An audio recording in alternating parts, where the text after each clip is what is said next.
Chasing the Rainbows with your host, Bernice Quisenberry. On this week's podcast episode, it is called Intentions and Actions, Not Words. And it is with Bree and B. Hey, Bree. Hey there. Thanks so much for coming this week. Of course. We are, in honor of October's Pregnancy and Infant Loss Awareness Month, discussing to help loved ones out there, the support systems, and also other survivors, of course, to know that we understand what you're going through when you return to society, hearing, what people have to say when they're first seeing you after our losses and all of those things. Yeah. So people write in all the time and ask us how they can support their children or loved ones who experience pregnancy and baby loss. We do help guide them. But what we're trying to do, like I said, is share with family, friends, colleagues, loved ones who are in your corner on how they can truly comfort survivors. Yeah. And I think this is super important, a very, very good topic, because I know we get asked this a lot, and I think it's we've all, as baby loss survivors, have experienced those insensitivities that are well intentioned, right? But they don't always come across well. I know, or received well, especially in those first weeks and months of grieving, right after our losses, because one, we don't have the bandwidth or the mental capability to really entertain what people are saying, or like really, have any kind of energy to say anything back. Well, and it's such a taboo topic, so it's uncomfortable to begin with. And then, so I think some people, they say things that they think they're being helpful, but it's really not. But it's just because it's uncomfortable. It is. And like you said, Bree, in our society, we do a really hard job because no one wants to hear about baby loss. It is really sad. It's devastating. So people, that's when these insensitivities come out. Yeah. And what I'm just really exhausted and frustrated with is that we have to look at people's intentions while like embracing their words instead of speaking out. Yeah. And I realized that a lot after we lost our daughter and returning. Yeah, I think as hard as it is for them to find the right words, I think it's equally as hard to respond to their words. Yes, you can't believe it. No, well, and I think a lot of the times the things they say, like I remember one time at a grocery store, I had my oldest daughter. She was my only child at the time, and we had just lost a baby. And somebody said, "Well, at least you have a child." Oh, yeah. That's and like I kind of was dumbfounded. Like you kind of in the same breath. Yeah, I didn't know how to respond to that either. Right. And yeah, I don't know. Oh yeah, it can be very challenging. That is definitely on our list because it's like yeah, we'll definitely we'll go there. Oh yeah, we're gonna go there. That's for sure. But it's just like, why do we have to look at intentions, right? So why not educate the public? Why not? Mm-hmm. This is like us being on here, opening the dialogue and trying to open people's eyes to talking about baby loss because it's happening a lot and it's common. So let's do this, let's all come together. And, having to keep things silent or quiet to not make others feel uncomfortable is ridiculous too, right? Especially when we're trying to heal and we're trying to process and do all of this. And, this needs to be talked about. And if I want to share pictures of my dead baby, or if others want to share it on social media, because that's part of our healing, we should be able to do that without being ridiculed or people saying negative comments like, why would you do that? I'm sorry you feel uncomfortable, but instead, why don't you support me and support what I'm doing? Yeah. Because they're beautiful. And that's all we have left of our babies. Yeah, I totally agree. We had pictures taken of our 2 stillbirths, and I posted them on social media. Yes. And, they're my child. Exactly. 100%. Really. And I think that's the thing, like looking at it, and I'm sure people were uncomfortable with it, but keep on scrolling. That's exactly. Don't say anything. Don't say anything. If you have nothing else to say, don't say anything at all. Then. And I agree. And I think it's just, that was one of my ways of coping and just sharing my child with the world, because they mattered and they're my child. So I'm going to share them. Yes. And they are living beings. So they deserve to have the recognition. Exactly. Right. Everybody else posts pictures of their children all day long. Why can't we post ours? Agreed. Yeah. 100%. So I'm sorry that people clam up. Sorry people get awkward. But I mean, this just needs to be talked about. Yeah. So one of the hardest things after we lost our baby was returning to work to society, and that was with other people. People would ask me how I was doing, and were like hoping I would church it up and just say like pretty good or okay. But instead, like I would break down at the beginning and say like horrible or like I'm not doing good. Like we just lost our daughter a couple weeks ago because we're expected just to have 3 days of grieving outside of any medical leave you might have left, or if you got any, you know. But it's like. Yeah. Hello, we miss our baby. Yeah. I mean, I remember, especially in those early, like stage 1 of grieving, stage 2, anytime somebody said, how are you doing? Yeah. More often than not, I would just start crying. Yes. Because that's how I felt. Like, that's how I'm doing. Yeah. You know, I'm devastated. Absolutely. And crying is a normal response to grieving. Like we just lost our babies, our child. Like parents do not outlive their children. And when this happens, we are just devastated. Yeah. And it's like people don't know how to handle that because it makes them feel uncomfortable. I've had people even tell me, you know, oh, you better not cry. Like you're in work. You shouldn't cry. Like go into another room. And it's like, oh no, like maybe I'm sorry that you feel that way, but I'm good with it. It's about them. It's because they're uncomfortable with the crying. It is. It's definitely not you. It's this them. is not unprofessional. This is me being a human being. Yeah, exactly. You know? Exactly. Yeah, it is that. But the best thing that, and you know, we're going to get into this, but the best thing a person can do is just listen and embrace that survivor wherever they are at emotionally for that day. And especially if you're going to go up and ask them how they are doing, because if you're going to take that leap and do that, and just don't do it to be the arbitrary, how are you? Because you feel obligated to do it because you're going to bump into them. Be expected then to be there to just be a listening ear for them. Yeah. And if you can't do that, then just say, I'm here for you. Right. Just go up, instead of saying, how are you? Just go up, hand on the shoulder. I'm here for you. Right. And then, you know, walk away or whatever it is. But I think it's also important, survivors, to communicate as well. So like one thing I wish I would have done better with my workplace is if I'm having a particularly difficult day, letting my boss know, hey, today's one of those days. Like I am just feeling emotional. I'm really mourning the loss of my baby. I'm just in a really negative headspace today. And like, more often than not, they're going to give you some space or like, you know, sympathize with you or you would hope. I know. Depending on your industry. Depends on how lucky you are. But I think communicating or like forget work. Like let's talk about in your own home. Like, you know, I think one thing, especially with my daughter that I had at the time, I would kind of lash out at her and be short fused with her and stuff instead of just being like, honey, listen, Mommy is having a really sad day today. Like I'm really missing Emma. I'm really missing Landon today. I'm sorry if my mood's not the best today. I just wanted to let you know this is where I'm at. And like just communicating that with the people around you, I think is a really good idea because then they can kind of rally around you and give you more of what you need. I think it is hard though, just because like it is hard. Isolating yourself like more like by doing that, I feel like then I'm feeling even like weaker. Does that make sense? Oh so, yeah. Like, well, it does. It takes.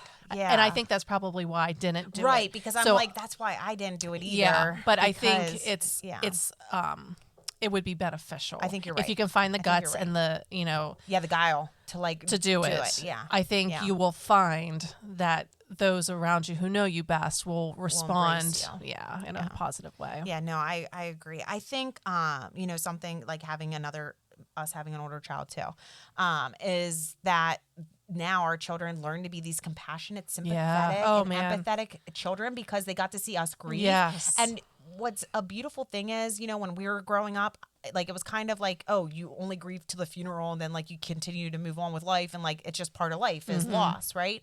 But with this situation, I feel like, you know, nobody in my family went through this, that this gave the opportunity for them to see what it's like to actually grieve, but in a healthy way. Like these things are all normal. Like it's if okay we're irritable, to have, it's okay. Yes. It's part of grief. Like, because we can't control like our emotions and things like that when we're going through the grief process. Right. Like it's an automatic response. Yep. We can like how we react to things, sure, but not how our body is just gonna do things. Does that make sense? No, total sense. And I agree. I think definitely helped our oldest daughter Yes. to have sympathy for Yes, others, yes. and just watching us walk through this grief, Yes. I think really helped her. Right.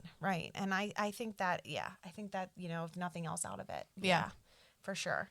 Just so listeners out there, just give yourselves grace. I know. I'm like, oh gosh, it just takes me right back there. But I feel like, when people aren't embracing us, when people aren't, showing that support and things like that in the way that we need it, right? Like just being an ear to listen, things like that.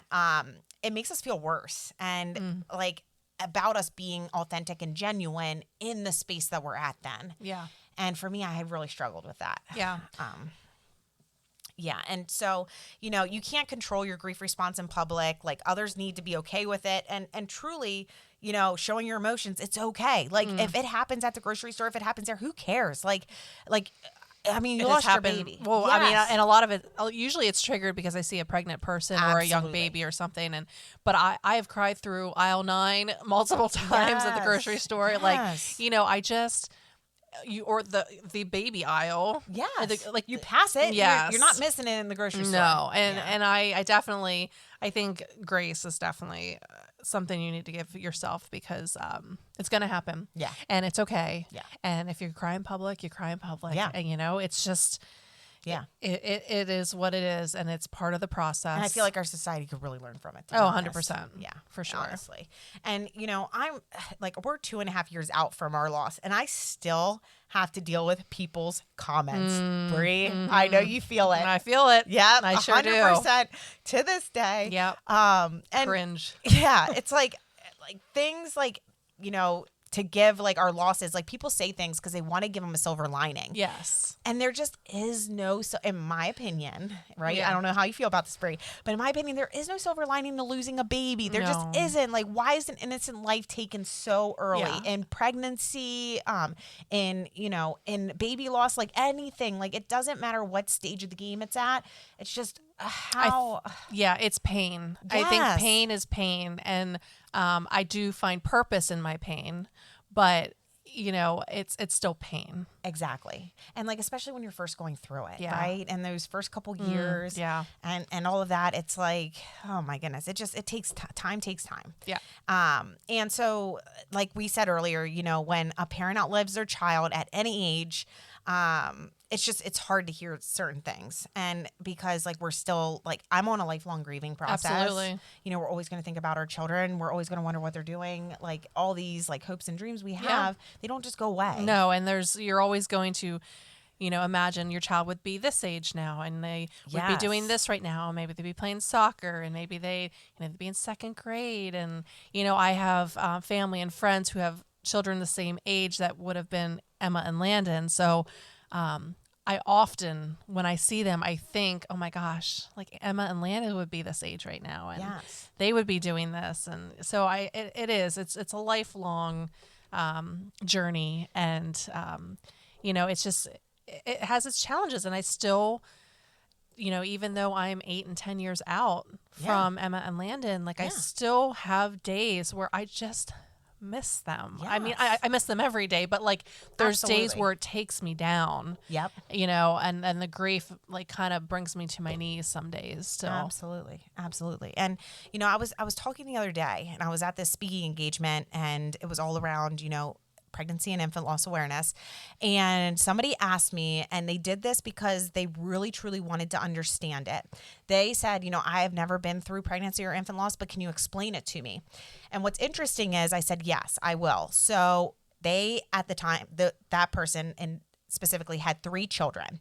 Now, anybody listening in, if you have other children, nieces, nephews, do the same kind of concept with that. But envision like, you guys are all at the beach for the summer. There's your 3 kids playing at the beach, like all in the sand. Take one of your children and make them a silhouette, and they're just a dream. So those memories that you actually have is just a dream, and you're just visualizing them playing with your other 2 kids, how they would be interacting, what age they would be, and what they would look like, what they would be doing. And then also doing it, for the first day of school pictures that you're getting done. The holidays, when you're sitting there and they're all opening up their presents, you have the silhouette of a child child doing that.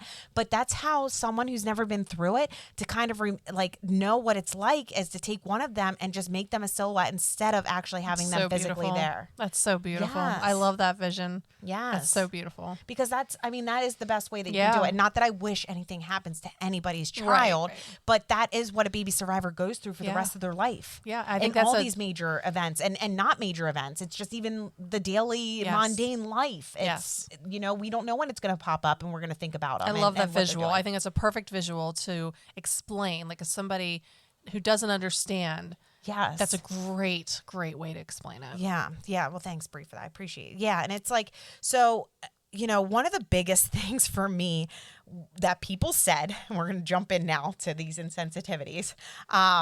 Everything happens for a reason. And I'm sorry, I'm laughing not because it's funny. It's not funny because I still get this to this day. It's because I just can't believe this ridiculousness comes out of people's mouths sometimes. Sorry, Brie. But I mean, and great. If another baby loss survivor wants to believe that, great. Please do. Don't let us hold you up from that. But when that comes out of someone's mouth that's never been through a baby or pregnancy loss, to me, it's like, what is the reason behind my baby dying? Yeah. It's hard. And I think you start to question things like, why did this happen? And, and just saying everything happens for a reason. Well, what's the reason? Like, and you can take that different ways, I suppose, but we're going to break it down more. Yeah, and I think to me, people give me, it goes back to the whole. Well, it's pain. Yes, and you can find purpose in that pain, like I said before. But like it is, I think early on, especially when somebody says that, yes, and you're at the stage where you're really longing for answers. Yes, and someone says it happened for a reason, and you're just like, that's just like a knife, only because, and again. That can go different ways of like, what does that mean? But to me, when you're in that stage of longing, yes, that's probably the worst thing to say because you don't have a reason. Yeah. And you're looking for something tangible in that moment. Yes. And that's just another reminder that you don't have that tangible answer. 100%. And, exactly. That is what it goes back to. And then, that kind of goes hand in hand with like, God has a plan. Now, it's not that I, personally, do believe in God. However, or higher power, whatever you want to say, believe in nature, whatever it is for yourself, that's great. I did, though, question our higher power a lot when we lost Brooke, because I said, why would my innocent baby be taken? Why would that happen? Why would you do this to me? As like, what I went back to, like, how did this happen? Like, why? And like, I put a lot of anger towards. Yeah. Which I think is 100% normal. I think that's probably, with Landon, the loss of Landon, I was so mad at God. Yes. Like, I really was like, why is this happening to me? Yes. Like, why would you allow this to happen? And, it in turn has actually led me down to a deep root of faith. And, I'm, deeper in my faith now than I've ever been. So that has come out of that. But like in that moment, I definitely was like, God is supposed to be good. Everything is good. How is this good? Yes. In that moment, I was definitely questioning and mad and angry. And I think it's completely normal. And there's no shame in that. We're supposed to, come as we are. And, and God wants all of our emotions, not just our happy ones. So I think for me, I found that avenue as I was working through. Right. But it's definitely challenging when you're in the very beginning stages of that. And 100%. And you're like, what is this plan? Like, what is happening right now? And like, you're questioning everything. Yes, you're questioning your whole absolutely. entire life, all of your beliefs at this point. But also, this is like assuming that the person believes in God. Like, you can't make that assumption that people automatically believe in God. Like, you don't say those kind of comments. If you do, great. But that's not something to say to somebody. I think that just, I think it just comes back to being sensitive to that person. Meet them where they're at. Right. And I think that's part of that is, if they're not open to hearing about that or hearing that comment, I think just meeting them where they are is really important because that's the only way you're going to help dig them out of the hole they're in. I know. Or just being that listening ear, honestly, and letting them let them talk. Yeah, just and listen. they'll tell you. It can be really hard. And what is that whole saying? Like, God gave you one mouth and two ears for a reason. Like, listen more than you talk. And I think that goes back to you take the cotton ball out of your ears and put them in your mouth. Exactly. Yes. And like just sit there and listen, you Yes, know? So for sure. it's so true. And you know, okay, this is another one. Miscarriages mostly occur because there's something wrong with your baby, like developmentally or medically is what people say. And people have said this out loud. And it's like, just if my baby had something wrong medically or developmentally, I would still want my baby. I would take care of my baby. Absolutely. Like, okay, what does that mean then that my baby deserved to die? Yeah, right. They what are you weren't trying to worthy say of living here? because Yeah. there was something wrong. Yeah, that's a hard one. And it also comes back to the science of they don't most of the time, I don't know what the number exactly is, but they don't actually know what's wrong. They don't know, and they don't know what causes it. So Yes. like we'll never get these answers. So Yeah. So to this say goes right back something to that. was- and do you know? Yeah, Like, did you right. say that because you know this? So that's another, and that's what Like- makes it insensitive. Is like you're Yes. assuming that there Assumption. was 100%. Yes, You know assume. assumption. I know. I know, and I won't say that on air, but everybody, you know what that You means. do know what that means. Yes. But I think that's the thing, and it's so true because I'm sorry if there was something wrong. I'd rather have my child here with me and love them and take care of them, and embrace take care their of them. disability, 100%. than to not have them here at all.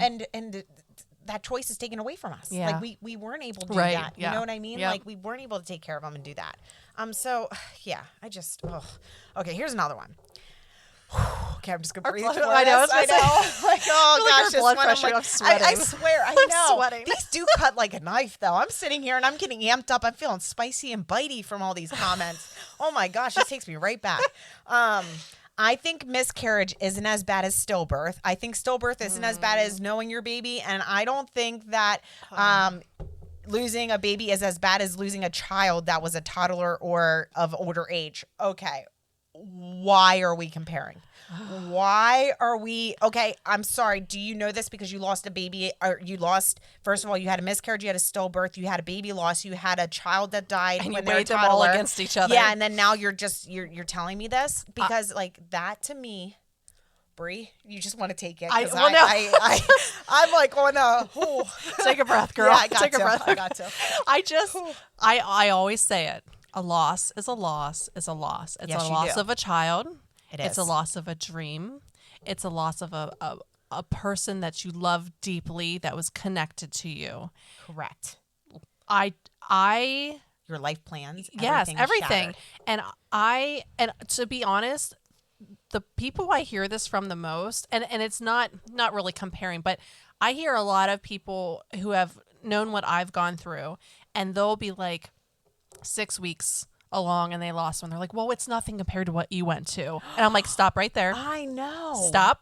I know. You're right. And it's like they're trying to, I don't want you to minimize your child because they weren't as far along as mine. Exactly. Like, why would you do that? Because it's still your Yes. child. It's still the hope, the dreams. Right. Like, it drives me insane. Yes. Please don't do that. Yes, Your don't child minimize matters it. no matter what. Yes. I don't care if they're 4 weeks gestation or 6 months old. Yes. Like, it's your child. And Yes. and there should be no comparison. No, at all. absolutely not. But if you're also doing that though for self-preservation, or you're doing that to protect yourself, or Yeah. you're doing that for your own healing, please do. Like Yeah. but don't feel the need to do that exactly. Like when you're going up to someone else that you know their story, you know they've Yeah. had reoccurring losses, you know that they had an infant that died, because it's all so tragic. Well, and unfortunately, people do compare. So I Yes. feel like, Yes. you know, And that comes from a place. if I know comes from somebody is gonna look at me like, you were only 6 weeks, like, do you know what I went through? You know what I mean? Oh, right, And right. I think could we need see to do better as a myself society. saying we do need to do better, and I Yeah. feel like you do that, and it's to protect yourself. You know, Yeah. you're trying to protect yourself from what that Right. person might say to you. Right. So you kind of minimize it ahead of time. It's So- armor. yes, it's armor. Because It's of another what way to protect happens. yourself. And it's probably because they were already told by somebody else, Yes. either unfortunately in medical situations too, in those, when these things are happening, depending on what kind of medical team you have, Yeah. some people are just brush under the rug and keep going. Like, you can try again soon, or, okay, well, you were early along. Like, don't make a survivor feel like that ever, and let them, like, Yeah, I just, I know. I know. Yeah. Like we need to Yes. count to 10 here. Yeah, I think we do too. Sorry, Brie. Yeah, I think my ears and my cheeks are red right now, but I am so yeah, sweating. seriously. But no, it is just, listen, a loss is a loss, like Yeah. a loss, like you said, Brie. It's all of that. It's everything gets shattered from the parents' perspective, and we are just here for And all of you wherever you're at. And honestly, like a lot of this stuff I have done, I've said, I'm totally like throwing it out there. Like I've done it, I've said it, and a lot of it was before, prior to my losses. Right. And so like, we're not here to shame anybody or that 100% you're not. saying or doing this stuff because guilty, like as charged. I've done it. Until you live it, you don't know. But this is why we're talking about it, because this is an informative, Dialogue. session that we're talking Open. about, and we're trying to avoid future occurrences, Yes. right? And educating people on how to handle situations. And we're, there's more education out there, and we're just We diving have it on into our website. We do. We do, yeah. And We have we're the do's and don'ts. we're just diving into a couple here, just Yeah. And like you said, until we became baby loss survivors, do we know how to handle this? Were we perfect at it? 100% not. No, and still are we not. still? Yeah, No. exactly. Thank you. Yeah. It's just like, let's talk about that. And opening that dialogue Yeah. and keeping this going is really important. And this just is to a help good support. Yeah, this is a good talk too to. If somebody says, I don't know what to do for you, Yes, here, or what listen to say. this. Yes, or Yeah, what to say. Like, throw here us you at go. them. Yes, Like, yeah. yes. Okay, so this also, you already kind of touched on this. Like, it was just a miscarriage. Like, your baby wasn't developed yet. yeah. Like, this makes survivors, if somebody says this or makes these kind of comments in a medical facility situation, a medical office, or out in public, or with family and friends, like, that makes me feel silly, crazy for, like, grieving these losses. And then it makes me even shut down even more, like in my turtle shell, and feel isolated and alone, because like I shouldn't say these things, and then it silences me. Yeah, well, yeah, because you people have already minimized it for you. Yes. So you're like, why do I feel this way? Or I have no right to cry about this because of what or they're need saying. days or weeks, Yeah. months, years to grieve. Like, yes, do it. Like, Yep. however you need to. Yep, totally Yes, yeah. So you can try again. You're young. At least you got pregnant. Okay. When somebody says that to me, at least you got pregnant. Yes, I am grateful that I got pregnant. Do not say that in the same breath about my baby loss, because they're two different things. So, yeah, I got pregnant, but my pregnancy ended in a loss. It did not end in me getting my baby and taking my baby home. Yeah. So that, at least you got pregnant. Okay, two different things. I'm not blessed because I got pregnant because I lost my baby. Yeah.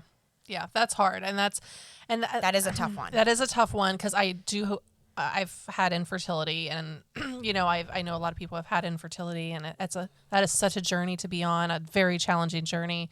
And I just I realize that getting pregnant, yes, is not easy for everybody. no, I course understand that, but like you said, to say that in the same breath of Yes. It's that the comparison. it's the it really is, like, it's another level of comparison. Like, Yes. you're comparing early miscarriage to stillbirth, you're comparing stillbirth to babies who were just born. It's just another level of Yes. comparison, and that's should not be in the same breath. No, I agree. Because they're two different experiences. They're two different things. Apples and oranges here, people. And it's like, don't bring those up, because the person is not feeling blessed and lucky because their baby is not here. Yeah. So yeah. You will have another baby. And that's also assuming with that their they crystal wanna ball? have- I know. that Well, their one crystal you ball they got? assume. Well, and who knows what procedure they had done Yeah. because of their baby passing, like pregnancy or infant. Like, can they have another? You don't know that, first of all. Or do they want to? Do they want to go through that? Because pregnancy after loss is so my gosh. horrific. I mean, I don't want to scare any survivors on here, but that anxiety and angst, because Yes. now we know, before we became a baby loss survivor, pregnancy loss survivor, whatever you want to say, like, it was, okay, we know the dangers that can happen. Every pregnant woman does. But then once you live it, you are now that statistic. And now you know more than anybody that these losses can happen, because it already did to us. So don't make that assumption. No, I agree. And we had our rainbow baby, Claire. Yes. But I feel like, had we not had her, because we came to the end of our ropes, really, and Yes. we were done. Like, know you guys were. and it was Yeah. just, I could not mentally, physically or emotionally handle trying to have another baby. I couldn't do it. Yeah. And I think we need to be sensitive to that, because once you lose a baby, there's so many emotions that go into that. Yes. And like the thought of trying again Yes. is quite literally exhausting. Yes. And I think just you got to be sensitive. That comment is speaks to that how insensitive that is, just because you don't know. You don't know what journey they've been on. Yes. You don't know what it took to get to have that Yep. baby, to conceive. Yes. You don't know what emotionally they're experiencing, Yes. working through the loss. If they physically had trauma during Yep. the pregnancy, that they physically cannot have a baby again. Yes. There's just so many things that, Yes. and that's where It's that the physical, mental trauma. It's Yeah. all of it. Like emotional trauma. Like how, like, Yep. yeah, you can't make that. You don't know. And again, assumptions. Yes, assumptions is right. Yes. Yeah. Oh, and then this one. At least you have other children. Okay, now. Hold on, let me take a breath. Yes. Now you need to breathe. So each child is different. Each pregnancy is different. It's like someone saying that two of their children, they're the exact same person, the exact same kid. Like there's no differences there. They are just the same exact kid. Every child is different. And so, yes, I am blessed to have a child, but that doesn't mean that I am blessed that I lost my baby. Like, I'm sitting here tearing oh my up. gosh, you are. I look over and I'm like, oh no, don't do it. Oh, don't do it. I just, okay. Right. Yeah. Yeah. This was a hard one for me because Right. I loved my daughter Ella very much. Right. But that didn't take away the longing we had for another child. Agreed. We wanted another baby so bad. Yes. So bad. Oh, Sorry. agreed. No. Oh my gosh. No. Let it out. Cry it out. That's Cry why it out we are loud. Cry it out loud. Yes. Oh, that one got to me Yes. because I remember getting that comment and like, Gosh. Yes. yeah, I love my daughter, but gosh, we knew our family wasn't complete. Like we No. wanted another child so bad. Yes. Oh my gosh. And like, yeah. and when they would Everything you say endured that, for it. it's Yeah. it almost made me feel like I didn't appreciate Ella. Correct. Like when you say that, at least you have a child.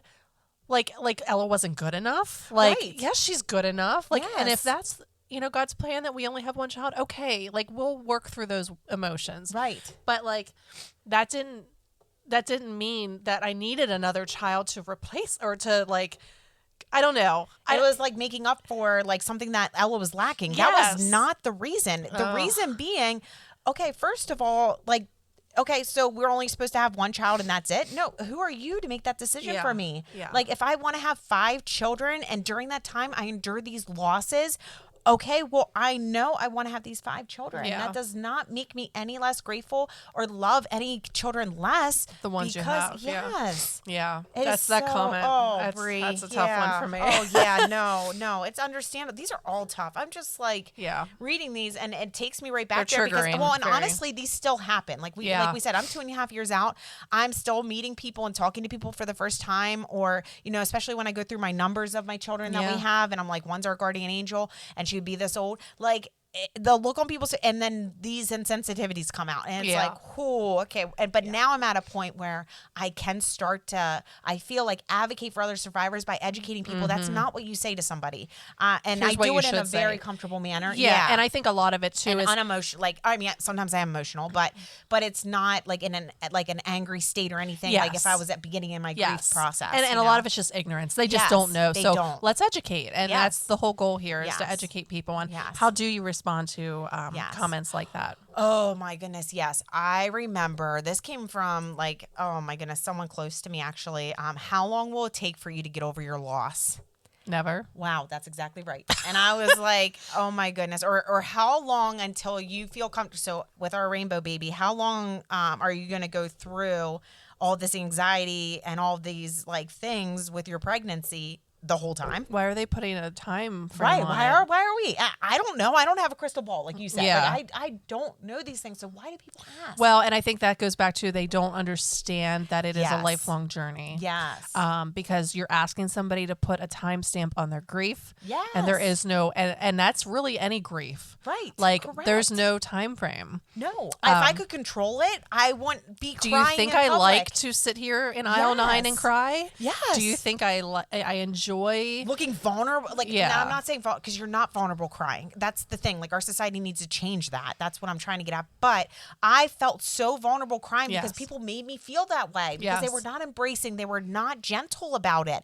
And we need to be, because you don't know what people are living through or what they're going through on a daily basis or what they're fighting inside. You Yeah. have no idea. And like, instead of judging people, like, we need to be non-judgmental Yeah. and just either embrace or just, give them a kind, like, pat, or like if you ever want to talk, you know what Yeah, I mean? yeah. Like, don't make it a thing. Don't stare at them. They're not like something to be stared at. They're not a Right. freak show. Like, this is normal reactions Yeah. to grief. Yep. And I think the more we can desensitize people to Yes. that, to seeing people have these reactions because they're normal. Mm-hmm. It just, yeah. Oh, okay. It wasn't meant to be. Like, well, my baby was real and definitely meant to be because we were trying. Right. And we And wanted they- a baby. they were- yeah, Yeah, they and were living here. inside They of were me. living. Yep. 100%. They were living beings.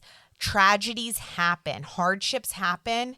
And that's what exactly happened. And we'll Yeah. never get those answers. We'll never know why these things happened 100% or what the reasoning or cause behind it was. So, no, my baby was meant to be. Yeah. I think it goes back. Yeah, the whole like, Yeah. everything happens for a reason, and or wasn't meant to be. I feel like those go hand in hand because it's like, well, then what? What is the reason? And I totally agree. I mean, that's just a very insensitive thing to say. It is. It's completely insensitive. But that really, that gave about 10 to 15 of them that we've been through just to kind of educate, advocate, Yeah. get it out. Yep. Right. But so the support systems out there, right? We do guide, like I said, if they reach out to us on our website, or survivors, that's how you reach out to us too for our support system, services and everything. We'll get you set up immediately. But the support system, just be that listening ear and refer them to a support group of survivors like us. Yeah. And that understand what they're going through, can sympathize, empathize, Come alongside, make you yes, feel just less be crazy. Right there. Yeah. Yes. Because we need to life together. Like, as we return to society and being out in public and being around people. And, survivors, like, my piece of advice is to you, and then we're going to get into just a little bit for the support system, what they actually can do then too, just a little more specifically. But survivors, what I did was, with my insensitivities, I was given this advice to write them down as they were happening. And then I ripped them up aggressively, crumpled them up in a ball and threw them.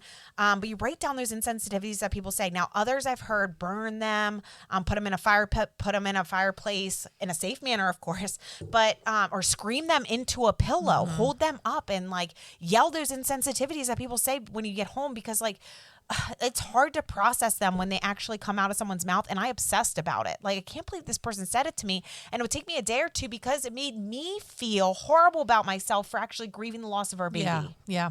And I think with doing that, it's kind of a release. You're releasing their words. Their words have no hold on you anymore. Yes. And I think that's the whole goal of that, is to, take those insensitivities that have Yes. hurt you, and you're, by physically crumbling them or throwing them in the fire, you're saying, okay, these words are no longer going to hurt me. Yes. They're not going to hold me down anymore. I'm going to move forward. Right. So I love the beauty in that. That's great. Yes, absolutely. So the actions that support systems can do. Take the family a meal without even asking. Yeah. Just drop it off. Make sure that they're home, of course. You don't want to leave it out for hours and stuff like that. But, but do that, like a casserole, a lasagna, something, or, be cognizant of allergies. But Yeah. No, I think that's a great idea, because cooking is just not something they're going to want. It is. I mean, Not you at barely get out of bed. You can't cook a No. meal, but you have no a lot of these are capability. great too. A lot of these too, and I have found, and I've had people do this, and a lot of people ask, a lot of people like, can I bring you a meal? But I've also had people who kind of know better, Yes. and they just say, hey, Thursday around 5 p.m., are you home? I'm bringing you a meal. Yes. Just don't give them the option. 100%. Just say it, because like they don't want to have to, because then you feel guilty about like, oh gosh, I don't want to like inconvenience anybody. Right. Or like, yes, go out of their way. So I think with all of these that you're about to list of things that people can do to be helpful, yes. I feel like you just kind of, within parameters, obviously, Yes. just do them. Yes, and even do it or if it's going to be like immediately after the loss, some other people are going to be bringing them food too and probably dropping it off. So make sure that it's freezable, or Meal train. Yeah, meal train is perfect too for somebody to set that up, and then people just get assigned to the day and time. Then let the survivor know when you're going to be stopping by with the food, so they know the calendar and everything. But also too, like a month or two out, that's when meals too, because we're still in the midst of our grief, and that's when people kind of fall off. Yes, and they don't want to, Do you know what the best thing that ever happened? Not the best thing. That's a little traumatic. No, but no, the best, most comforting thing that happened to me after we had Emma, I'll never forget it. I had a friend who waited to send me a card till 2 months later. Yep. Because I'm telling you, you're in the beginning, Yep. there's this attention, people are Flowers, coming at you, cards. flowers, everyone's Yep. coming at you. All of that fades away. Yes. And you're left lonelier than ever, because Right. now all those people that were like coming around you have moved on with their lives. Yep. And your world is still standing still. Yep. I got this card 2 months after, and it couldn't have been the more perfect timing. Yes. Like, it meant so much to me, because they went through a loss and they said, I know what you're feeling right now, and I know you need support more than ever. Yes. And I'm like, and I now it's try to quiet. do that, because I know it meant so much to me. Absolutely, 100%. I mean, with any kind of loss, it Yeah. is that like after a month and a half, 2 months, Yeah. things start to calm down, quiet down. And that's when you need the most support, because honestly, those first couple weeks, you're in that whirlwind. And for me, I was in the shock and numbness Yeah, phase. absolutely. So like I was still like, in that and not really knowing outside of it, you know? So that is the great advice. Yeah, Brie. Grocery delivery, grocery pickup, or taking them a grocery gift card, because grocery shopping is so hard because you get triggered during it. Yep. Yeah, the whole scene, pregnant people are walking through that yes. aisle of the baby stuff. And you have to do it. You need food in the Yes, house, right. especially if you have other children. Yep. Also, if they do have other children, taking the other kids to Yes. the after-school activities, picking them up from school, but taking them out for ice cream, doing mini golf, taking them Yes. to the movies, just getting the kids out and doing fun activities with them for the parents to be able to be where they're at with the grief process. Well, and I think it benefits the parents, because they can Yes. have a second to just like to be they have to sad, melt down if like they need to, because you know how it is as a parent, you're constantly trying to take care and like You do, are. and it's exhausting. Like, it gives you a mental break too. Yes. But I think it's also good for the child, because Yes. they need to have some sense of normalcy and fun, Right. For them to assist in their Yes. grieving process too. So I think it's Yes. it's a win-win situation. Yeah, so working that out, just and being there and just doing it, but working it, of course, especially with like the after school activities and making sure it's okay with the parents, but like working all that out is great. Yeah. Because that is hard, like having to drive places, all of that. Yep. Okay, cleaning was horrible for like 6 months, I Yeah. swear. Even when people would randomly stop by or drop things off, like I, would real quick throw stuff in closets. Like you weren't really cleaning because you didn't have the energy to. So just showing up, if you say like, I'm going to stop by, Saturday at this time, or whatever, like, are you going to be home Saturday? I want to drop something off. Well, instead of like showing up with your cleaning bucket and just being there and clean, Yep. like clean the kitchen, clean the floors, Yeah. clean the bathrooms, like, just take those 2 to 3 hours just to clean, because they don't have that bandwidth Yeah, to do it. totally agree. Yeah, or hire a cleaning lady if you can afford it. The fast food gift cards are awesome too. Yep. For sure, because Nice then they quick can just option. nice quick option. And then yard work. Oh, mow that grass. Yes, Yep. come over and just mow. Like you see, it's getting out. Like, of course, it's getting out of control. Of course, the weeding could be done. It's a nice day out. Just come over and do it for them, or Yep. if you know their schedule, whatever it is. But yeah, just those things, and that's really how you can be there and really support the family the way that they need it during Definitely. that time. Yeah, and we have more stuff on our website. We Different. do. Yep. We have different things on our website. Also, please reach out to us on our website. We do answer those emails that come through for all survivors, their support systems. We are here for the family. We are here to, help support in any way we can. Yep. So, well, that takes us to the end of this podcast. We are always with you, fertility, pregnancy, and baby loss survivors. Please know that, and tune in next week. Thanks for listening. Thank you.